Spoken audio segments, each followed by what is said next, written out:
majestad, su carro de fuego en las nubes mira, refulgen sus huellas en la tempestad.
Probad y ved. Historia de hoy. Ofrendas para Tusgal. Hola amigo, soy el pastor Diogo Santos, misionero de la División Sudamericana aquí en Mongolia, y hoy te voy a contar cómo tus ofrendas no solo llegan donde se necesitan, sino también de su importancia para el avance del reino. Mongolia es conocida por ser la tierra del gran conquistador Gengis Khan, pero también es la tierra del cielo azul, de los famosos caballos mongoles y del desierto de Gobi. Tierra helada, de pueblos nómades y de espíritu libre, que solamente después de la caída del comunismo abrió sus puertas para la llegada de los primeros misioneros. Y no fue fácil. Pregonar para una población de 53% de budistas y 38% de personas que se declaran sin religión es extremadamente desafiante. Y una de las mejores maneras de reflejar a Cristo para esas personas, penetrando prejuicios y barreras culturales, es la educación adventista. Y pensando en eso, en 2009 se fundó la primera escuela adventista en Mongolia, llamada Tusgal, que en mongol significa reflexionar. Es el resultado de mucha oración y del esfuerzo de muchas personas, gente que dedicó sus talentos para haber realizado el sueño de tener una escuela adventista en Mongolia. Adaptada en un edificio residencial, nuestra escuela era muy estrecha, oscura, con mal olor y no ofrecía seguridad para que los niños estudiaran. En 2018, tras una inspección larga y detallada del gobierno, recibimos un informe nada alentador. Una larga lista de cosas para reparar y un plazo de apenas 6 meses. O en caso contrario, la escuela perdería su licencia de funcionamiento y nos veríamos obligados a cerrar sus puertas. Las exigencias dadas por el gobierno eran tantas que prácticamente tendríamos que derrumbar la escuela y construir otra nueva. ¿Pero con qué dinero? No teníamos condiciones para hacer eso. Y fue entonces que vimos la mano poderosa del Señor guiando todas las cosas. En realidad, Dios ya había resuelto el problema un año antes, como ocurrió con el profeta Daniel, que cuando se arrodilló para orar, un ángel ya había salido del cielo con la respuesta. El Señor también ya había respondido a nuestra oración. La escuela adventista Tusgal ya había sido incluida en el plan adventista para las ofrendas del 13º sábado. Dios, en su omnisciencia, ya había provisto medios un año antes para solucionar ese problema. La escuela fue remodelada, en tiempo récord, en 2 meses surgió una escuela prácticamente nueva. Y todo eso gracias a la fidelidad y desprendimiento de personas como usted. Yo soy testigo de que sus ofrendas no solo llegan a su destino, sino que hacen mucha diferencia. Lo que ocurrió con la escuela adventista en Mongolia es apenas un capítulo de una linda historia de cooperación entre personas que nunca se vieron, pero que están ligadas por el mayor héroe que existe, que es el amor. Es el amor de Cristo que motiva a misioneros a ir Es el amor de Cristo que motiva a misioneros a donar sus recursos. Usted es parte del avance del Evangelio aquí en Mongolia. Y ahora les invito a este momento especial de adoración a través de los diezmos y las ofrendas. Que Dios les bendiga. Probad y ved.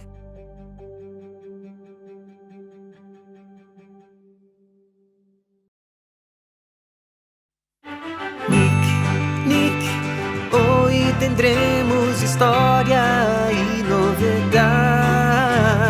Nick, cada historia está llena de amor y verdad. Con el papá, con la mamá y la hermana querida, vamos a leer la historia del libro que la abuela Monto hizo con cariño para ti.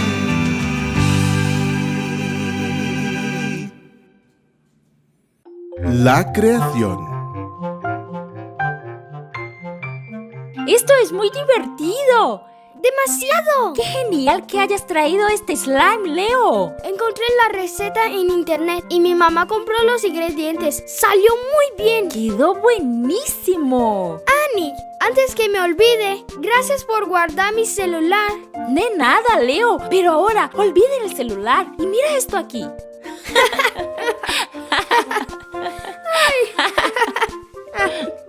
¿Qué están haciendo? ¡Mira esto! Leo trajo slime para jugar. ¿Qué se hace con esa masa blanda? Lo estiramos. ¡Es muy divertido!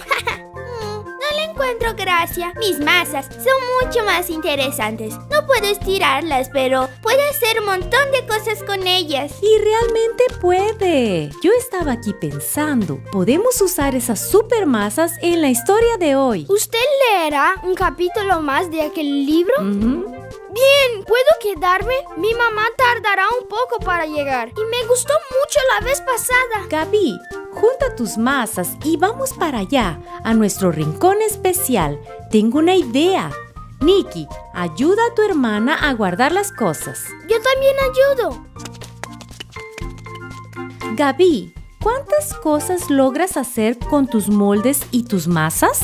Muchas cosas. Flores, frutas, animales, una luna y hasta un árbol. Con los moldes es más fácil. Entonces, la historia de hoy es exactamente sobre eso. Déjame ver. La creación. Leo, ¿sabes cómo fue creado nuestro mundo? No sé muy bien. Mi maestra de la otra escuela dijo que fue después de una gran explosión. Solo si fue una explosión de creatividad, ¿no, mamá? ¿Cómo es eso? Ya lo entenderás. Mira lo que dice aquí. Por la palabra del Señor fueron hechos los cielos y todo el ejército de ellos por el aliento de su boca. Porque Él dijo y fue hecho. Él mandó y existió. Salmos 33, 6 y 9. Dios solo habló y todo surgió. No necesitó de un molde, ¿no, mamá? En esa ocasión no, pero hubo un momento en que eligió modelar un ser de la creación. Esa parte está aquí. Después de que la tierra fue llamada a la existencia, repleta de todo tipo de vida animal y vegetal, el hombre, la obra más importante del Creador, entró en escena. Entonces dijo Dios, hagamos al hombre a nuestra imagen, conforme a nuestra semejanza. Recuerdo eso. Dios hizo a Adán con sus propias manos, así como hago con mis masas. Todos los seres humanos fueron creados así, del barro. No, Leo. Veamos cómo fue la creación de la primera mujer. Dios le dio a Adán una compañera que le correspondiera, una con él. Eva fue creada de una costilla sacada del costado de Adán. Ella no debería dominar como la cabeza ni ser pisada como si fuera inferior, sino que debería estar a su lado, siendo amada y protegida por él. Adán y Eva formaron el primer matrimonio y Dios les dio el jardín del Edén para que vivieran en él. Aquí dice que ellos eran santos y perfectos. Adán era un poco más alto que Eva y los dos usaban un manto de luz. ¿Y sabían ustedes que ellos tenían un trabajo en el jardín? Yo sé, ellos cuidaban los animales. Pero había algo más. Ellos modelaban las ramas de la vid y formaban arcos y vivían debajo de los árboles cubiertos de flores y frutos. Se parecen las historias de cuentos de hadas. Pero esta historia es verdadera. Y me gustaría decir que ellos vivieron felices para siempre, Leo, porque ese era el plan de Dios. Pero desgraciadamente no fue lo que sucedió. ¿No? Amigo, ¿recuerdas la historia del ángel que fue expulsado del cielo? Lucifer, él se convirtió en enemigo de Dios. ¿Sabes lo que planeó hacer? Terminar con la alegría de Adán y Eva y hacer que se volvieran contra Dios. Pero no me imagino cómo lo lograría. Fue muy sencillo. Dios había puesto un árbol en medio del jardín. Lo llamó el árbol del conocimiento del bien y del mal y se convirtió en una prueba. ¿Prueba de qué? Les voy a leer aquí. El árbol del conocimiento debería ser una prueba de obediencia, fe y amor de nuestros primeros padres. Tenían prohibido probar del fruto de ese árbol, bajo pena de muerte. Necesitaban estar expuestos a las tentaciones de Satanás, pero si soportaban la prueba, serían puestos fuera de su poder para disfrutar eternamente del favor de Dios. ¿Entendiste? ¿A dónde crees que Satanás fue para tentar a Adán y Eva? Pero nadie les avisó del peligro que corría. Dios mismo les avisó y también los ángeles. Pero para alcanzar su objetivo, Satanás usó su estrategia preferida. Se disfrazó. ¿Sabían que antes la serpiente era una de las criaturas más inteligentes y más bellas? Tenían alas y su cuerpo era brillante como el oro. Ah, ¿por eso Satanás eligió a la serpiente para atraer la atención de Eva? Y como podrán imaginarse, logró lo que quería. Primero llamó la atención de Eva, después hizo que ella dudara de Dios y luego la convenció de que comiera del fruto. El paso siguiente fue que Eva le llevó el fruto a Adán. Después de haber transgredido la orden divina, Eva se convirtió en agente de Satanás para causar la ruina de su marido. ¿Y entonces ellos murieron o no? No inmediatamente, pero de ahí en adelante sus vidas tuvieron un límite de tiempo. Por la desobediencia a Dios, tuvieron que salir del bello jardín del Edén y no pudieron comer nunca más del fruto del árbol de la vida. Ah, ese árbol. Al comer del fruto de ese árbol, ellos no morían, ¿verdad? Sí, hijo, eso mismo. Oh, qué triste. No fue feliz el final de esa historia. No, Gaby, ese todavía no es el fin de la historia. Dios ya tenía un plan para restaurar ese desastre que causó el enemigo. Jesús, el Hijo de Dios, vendría no solo para salvar al ser humano, sino también para probar que Satanás estaba equivocado y que Dios estaba en lo correcto. ¡Guau! ¡Qué historia! ¿Y cuándo tendrá un final feliz? Ah, conoceremos muchas otras historias hasta llegar al final. Mamá, mira lo que hice. Amo mucho a Jesús.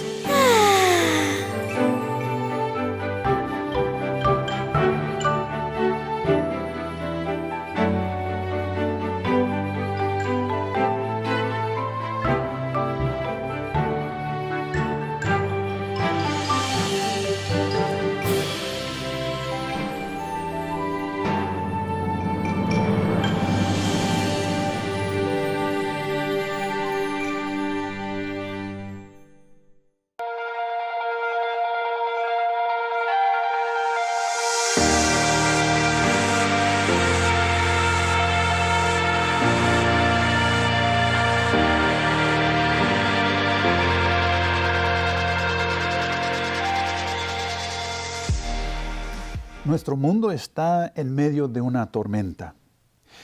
¿Tienes la sensación de que si pudieras ver nuestro mundo desde el espacio exterior, lo verías con ojos llorosos, una nariz que mosquea y una máscara alrededor?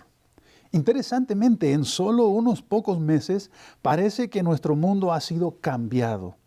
Siguen aumentando los números sobre enfermedades en todos los países y los números siguen bajando mientras la bolsa de valores tambalea causando pérdidas devastadoras. Los números siguen aumentando también a medida que más y más personas son confirmadas que tienen esta enfermedad. Pero no solo nuestro mundo en general ha sido arrojado a una tormenta. Le ha pasado también a tu propio mundo y al mío también. ¿Escuchas el ruido constantemente de las noticias de última hora? ¿Ves pasillo tras pasillo de estantes vacíos? ¿Escuchas los cambios de pólizas que vienen de la capital, del estado, de la ciudad?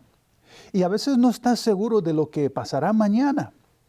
Mis queridos, es en tiempos como estos, tiempos cuando estás tratando de mantenerlo todo junto, tiempos cuando estás tratando de poner tu mejor pie adelante, tiempos cuando estás luchando para mantener tu barco a flote, es como en tiempos como este cuando es probable que llores. ¿Dónde estás, Dios?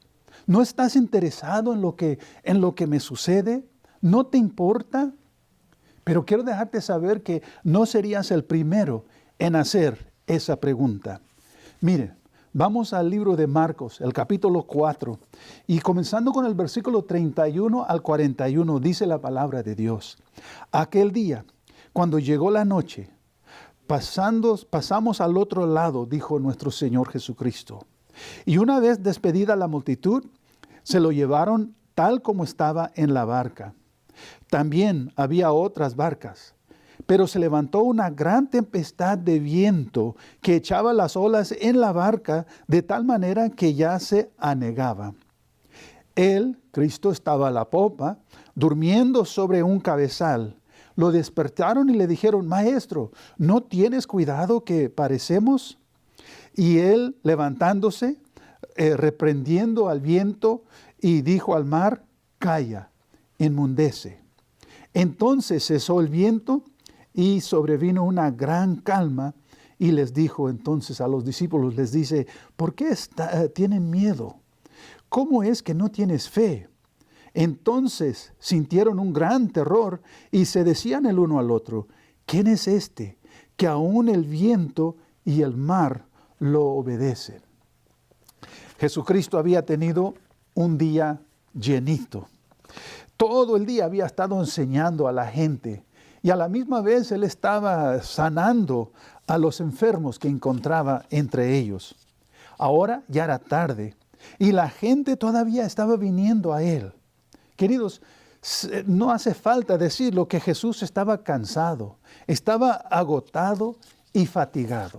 Ahora, aquí hay algo muy importante para ti y para mí.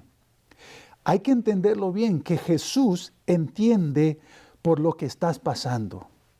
Jesús ha pasado por todo lo que has pasado, estás pasando y alguna vez pasarás, y algunas cosas que nunca serás llamado a soportar. Por eso nos dice en Hebreos capítulo 4, el versículo 15, no tenemos un sumo sacerdote que no puede compadecerse de nuestras debilidades, sino uno que fue tentado en todo según nuestra semejanza, pero sin pecado. Querido, Jesús te entiende.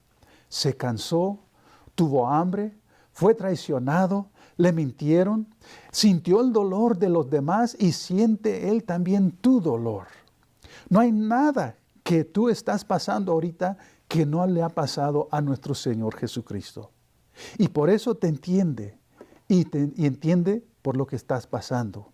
Y porque Jesús lo entiende, Hebreos el capítulo 4, el versículo 16 dice: así que acerquémonos confiadamente al trono de la gracia para recibir misericordia y hallar la gracia que nos ayude en el momento que más le necesitamos.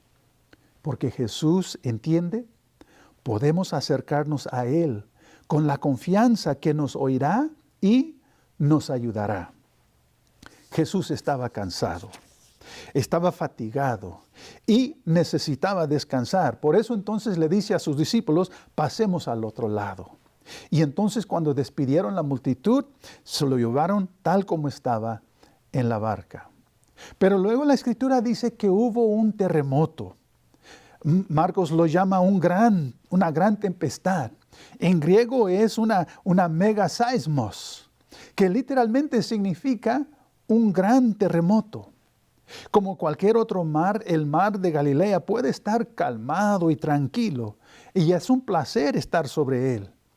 Pero esto era una tormenta increíble, no una tormentita pequeña. El Archibald Robertson en su comentario dice que estas tormentas venían del monte Hermón a través de los bancos del Jordán y subían al Galilea y los sacudía como una tormenta, como un gran terremoto. Y cuando esta tormenta se vino y llegó al lago, estos pescadores de experiencia comenzaron la lucha de sus vidas. Ellos habían estado en muchas tormentas antes, pero no como esta. Lucharon y lucharon para mantener su barquito a flote. Y el viento seguía golpeando, las olas seguían aumentándose más alto y más alto. Ese pequeño barquito comenzó a rodar de lado a lado y comenzó a llenarse de agua. Los discípulos hicieron todo lo posible por sacar todo el agua, pero era demasiado para ellos. Cuando sintieron el poder del viento y vieron la altura de las olas, y cuando vieron su pequeño barquito llenándose de agua, perdieron toda esperanza. Estaban seguros que no había salida. Estaban seguros de las cosas y que las cosas no iban a pasar bien, sino realmente iban a empeorar. Estaban seguros que estaban a punto de morir.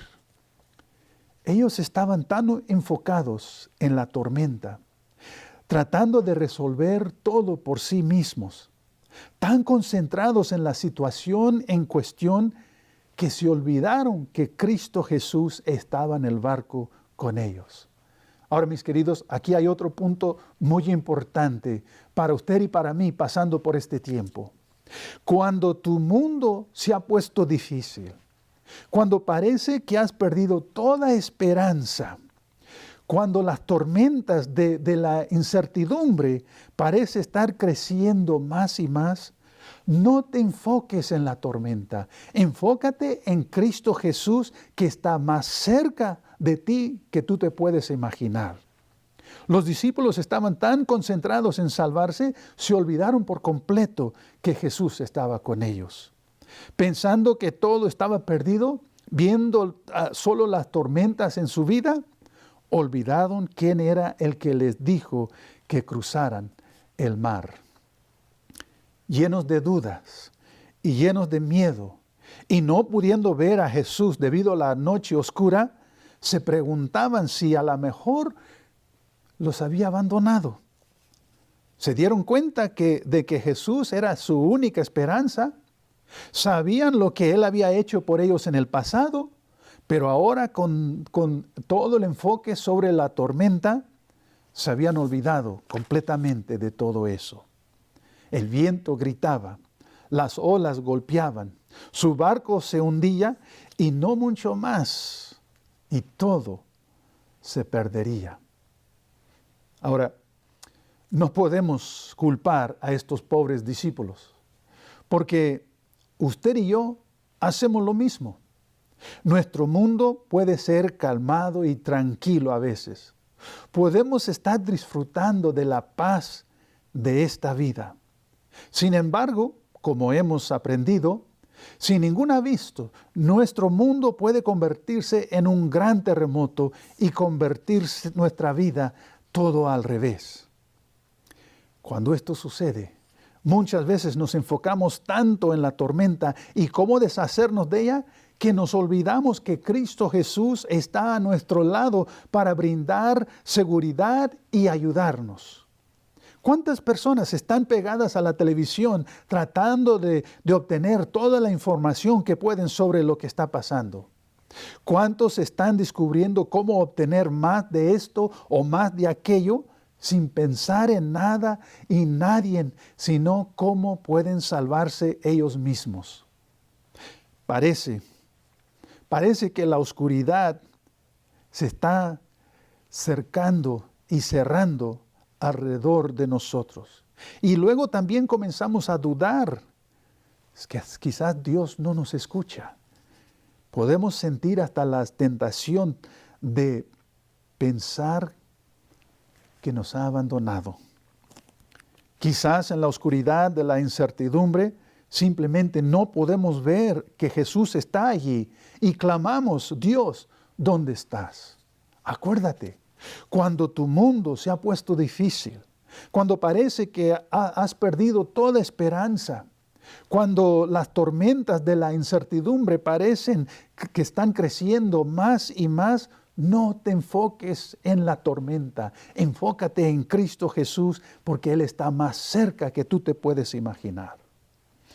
De repente, hay un relámpago en la oscuridad y los discípulos ven a Jesús durmiendo en el barco.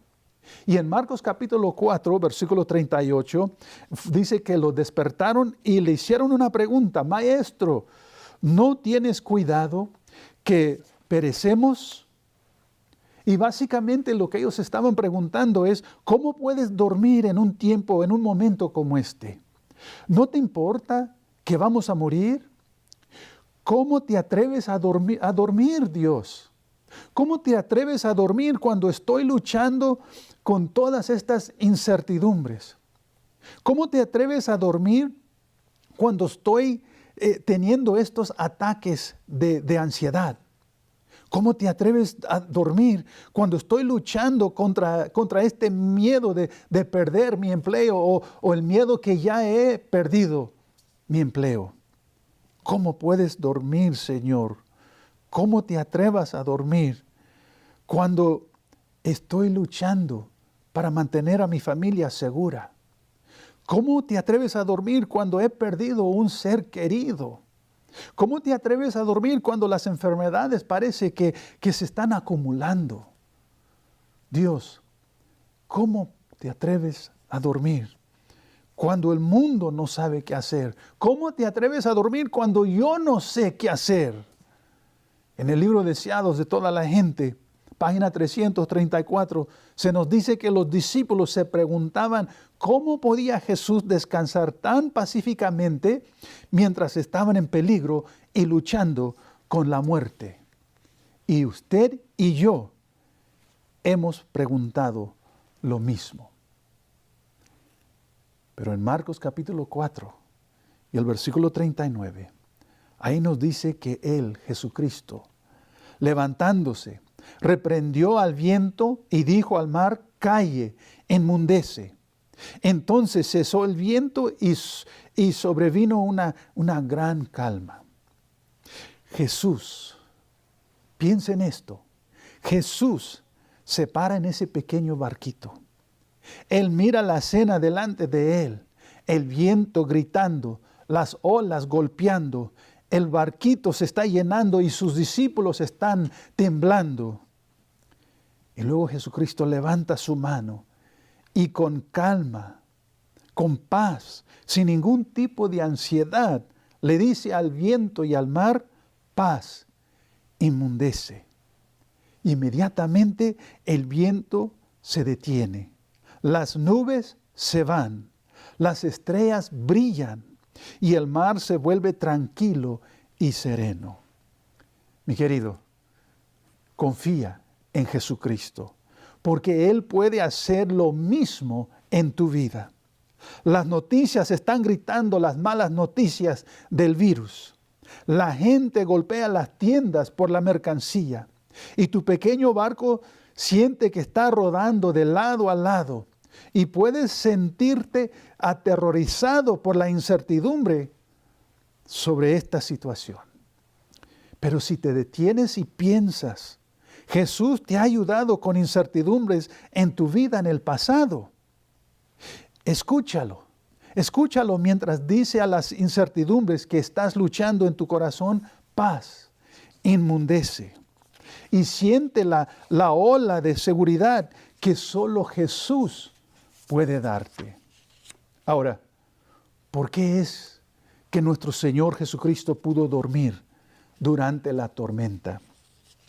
Mis queridos, porque nada toma a nuestro Señor Jesucristo por sorpresa.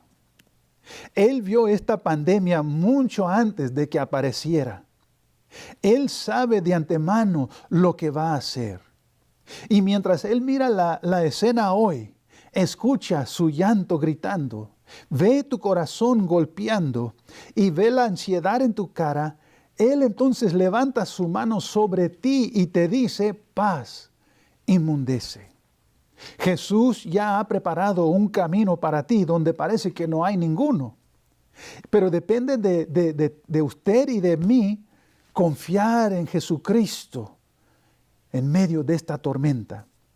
Confía en Jesús porque Él tiene el control de tu vida y Él sabe lo que está haciendo y lo que va a hacer también. Y luego en Marcos capítulo 4, versículo 40, Cristo ve a los discípulos y les hace una pregunta. ¿Por qué tienen tanto miedo? Interesantemente, Jesús no solamente reprendió al viento y las olas, sino que también reprendió a sus discípulos. Y Archibald Robertson dice en su comentario, ellos, los discípulos, tenían al Señor del viento y las olas con ellos en el barco. Seguía siendo maestro, incluso durmiendo en la tormenta. O sea, mis queridos, el asunto es este. Jesús es Señor de señores y Rey de reyes, sin importar lo que le pase a mi vida. Como Señor de todo y como Rey de todos, Jesús todavía puede proveer por tu familia y por mi familia también. Mira, antes de ser adventista del séptimo día, en la iglesia donde yo asistía antes, allí pasaban una canastita cuando pedían las ofrendas. Y no hablaban de diezmos, nunca, yo no sabía nada de eso, entonces yo daba lo que tenía en el bolsillo.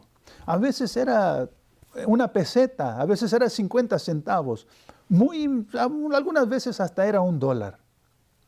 Pero cuando yo me puse a estudiar la Biblia, y conocí a Cristo Jesús y conocí el mensaje de la iglesia adventista. Conocí la verdad sobre el diezmo. Wow, pensé yo, imagínese nada más usted, 10% de nuestras ganancias, de una peseta a 10%. Increíble.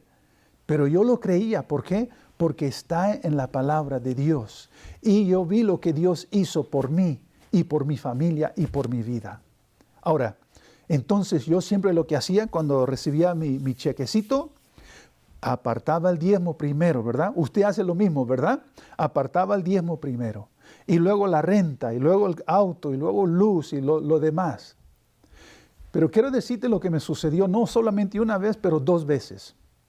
Agarré mi chequecito, aparto el diezmo que es de Dios, aparto la renta, el pago del carro, luz, agua, etc.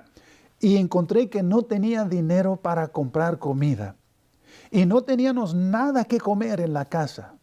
Y más que eso, teníamos cuatro hijos. Y yo me puse a pensar, ¿qué voy a hacer? Y pues siempre está el enemigo allí. El enemigo decía, mira, ahí está el diezmo, usa el diezmo. Y yo le decía, no, eso no es mío, eso es de Dios. Eso le pertenece a Dios. Y el enemigo decía, sí, le pertenece a Dios, pero hazlo como un préstamo y luego tú se lo puedes pagar para atrás con interés. No, decía yo, no, ese es de Dios. Dios dijo que Él iba a cuidar de nosotros. Entonces, nosotros fuimos a la iglesia el sábado y sin decirle nada a nadie, aquí estábamos sonrientes, felices, contentos de estar en la iglesia, entregábamos el diezmo que le pertenece a Dios. Y luego al final del culto regresábamos a la casa. Ahora escúcheme bien, porque esto sucedió 2 veces. llegando a la casa después del culto, allí en el portal de la casa habían cajas llenas de comida, suficiente para una semana. Y como te digo, eso sucedió 2 veces. Y yo sé, nadie me puede decir que alguien me ayudó con eso, un ser humano. No. Yo sé que Dios envió su ángel para darnos lo que nosotros necesitábamos.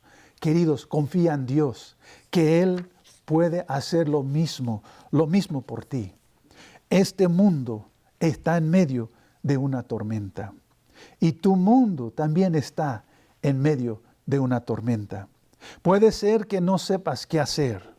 Puede ser que estás luchando para mantener tu pequeño barco a flote, pero las cosas no parecen que están mejorando.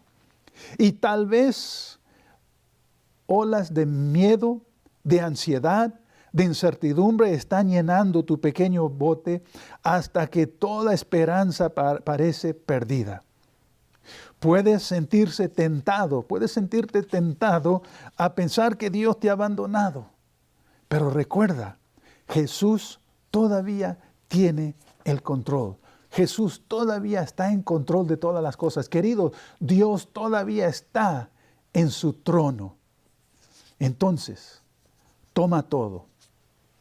Toma tu incertidumbre, tu miedo, tu ansiedad, tus dudas, y llévaselo todo a Cristo Jesús y déjalo a Él calmar las tormentas en tu corazón. Él te entiende porque ha pasado por lo que usted está pasando en este momento. Y cuando tu mundo se ha puesto difícil, cuando parece que has perdido toda esperanza, cuando las tormentas de la incertidumbre parece que están creciendo más y más, no te enfoques en la tormenta, enfócate en Cristo Jesús, que está más cerca de ti que tú puedes pensar. Querido, si Jesús pudo detener el viento y las olas de una tormenta poderosa, Él puede detener los vientos de dudas y las olas de incertidumbre de tu corazón. Escúchalo, que Él te está diciendo a ti, a tu corazón, paz, enmudece. I was always really interested in startups, and I had always really been interested in technology and specifically 3D printing. I was always, doing my homework, but in my free time, I was always watching videos about startups and about Stanford and Silicon Valley. Started researching and came up with a company idea that really worked for me. And then one night I was watching a video from Stanford, and there was Tim Draper, who is a billionaire investor, and he said, "I've got a school coming out and you can apply." And so it was like right before sundown on a Friday night, and so I applied super quick and sent it 1 minute before sundown. I was like, I don't know if I had time to do that, but if it's supposed to happen, it will work out. And then I got an acceptance right away, and so that kind of started me out on my journey to become a startup founder and to really learn about creating companies from scratch and what all is involved in the technology center that is Silicon Valley. We had raised a few rounds of funding for my startup and joined YC, which is one of the premier startup accelerators. So, people like Dropbox and Airbnb have gone through it. Through the process of growing and through joining YC, really learned about how fast things can change, how fast things can improve. When you're seeing companies that are growing 20% month over month, growing exponentially, it really starts to have other applications. It's not just about companies growing 20% month over month, but all the founders, when you're growing really quickly, the founders are having to do personal growth at extreme rates. And that applies over to all areas of your life, including your spiritual walk. You can improve at massive rates that you don't really think are possible until you're right in that intense situation. And so seeing all the growth, it really shows you that you don't have to be okay with just improving at a small rate or just maintaining the status quo. And these people are investing in you. They're giving you money because they think that you can do great things, and they expect a big return on their investment.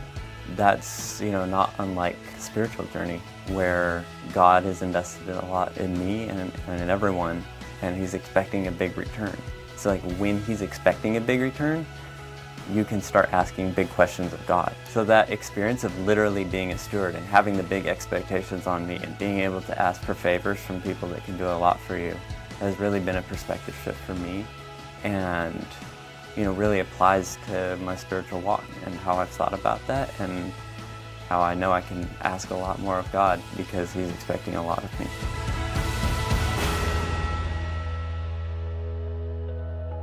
I'm a steward because God expects great things.